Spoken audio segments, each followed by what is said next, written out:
തിരുനാവായ നിളമണപ്പുറത്ത് നടക്കാനിരിക്കുന്ന മഹാമാഘ മഹോത്സവത്തിനുള്ള ഒരുക്കങ്ങൾ പുനരാരംഭിക്കും. ഭാരതപ്പുഴയിലെ താൽക്കാലിക പാലം നിർമ്മാണം അടക്കമുള്ള നിർമ്മാണ പ്രവർത്തനങ്ങൾക്ക് മലപ്പുറം ജില്ലാ കളക്ടർ VR വിനോദ് ഉപാധികളോടെ അനുമതി നൽകിയതോടെയാണിത്. നേരത്തെ കുംഭമേളയോടനുബന്ധിച്ച് ഭാരതപ്പുഴയിൽ നടക്കുന്ന നിർമ്മാണ പ്രവർത്തനങ്ങൾ നിർത്തിവെക്കാൻ ആവശ്യപ്പെട്ട് റവന്യൂ വകുപ്പ് അധികൃതർ സ്റ്റോപ്പ് മെമ്മോ നൽകിയിരുന്നു. ഇതിനെതിരെ വിവിധ മേഖലകളിൽ നിന്ന് പ്രതിഷേധം ശക്തമായ സാഹചര്യത്തിൽ കൂടിയാണ് ജില്ലാ കളക്ടർ നിർമ്മാണത്തിന് ഉപാധികളോടെ അനുമതി നൽകിയത്. ഈ മാസം 18 മുതൽ ഫെബ്രുവരി 3 വരെ ഭാരതപ്പുഴയിൽ തിരുനാവായ നിളമണപ്പുറത്താണ് മഹാമാഘ മഹോത്സവം എന്നറിയപ്പെടുന്ന കേരള കുംഭമേള നടക്കുക. ഉത്തർപ്രദേശിൽ നടക്കുന്ന കുംഭമേളയ്ക്ക് സമാനമായ രീതിയിൽ കേരള കുംഭമേള എന്ന പേരിലാണ് മഹാമാഘ മഹോത്സവം നടക്കുന്നത്. ഇതിനായി ഭാരതപ്പുഴയ്ക്ക് കുറുകെ നിർമ്മിക്കുന്ന താൽക്കാലിക പാലം നിയമവിരുദ്ധമെന്ന് ചൂണ്ടിക്കാട്ടിയായിരുന്നു റവന്യൂ വകുപ്പിന്റെ സ്റ്റോപ്പ് മെമ്മോ. 200 മീറ്ററിലധികം നീളമുള്ള പാലം കവുങ്ങിൻകാലുകൾ നാട്ടിയാണ് നിർമ്മിക്കുന്നത്. പാലത്തിന്റെ ഫിറ്റ്നസ് ഉൾപ്പെടെയുള്ള പ്രശ്നങ്ങളും ഉയർന്നു വന്നിരുന്നു. എന്നാൽ നവംബറിൽ തന്നെ കുംഭമേള ഒരുക്കങ്ങൾ സംബന്ധിച്ച് കളക്ടറെ അറിയിച്ചിരുന്നതായാണ് സംഘാടകർ പറയുന്നത്.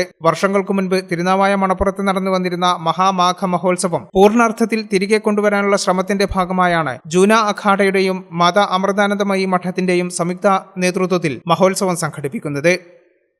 ഈ ചാനൽ ന്യൂസ് മലപ്പുറം.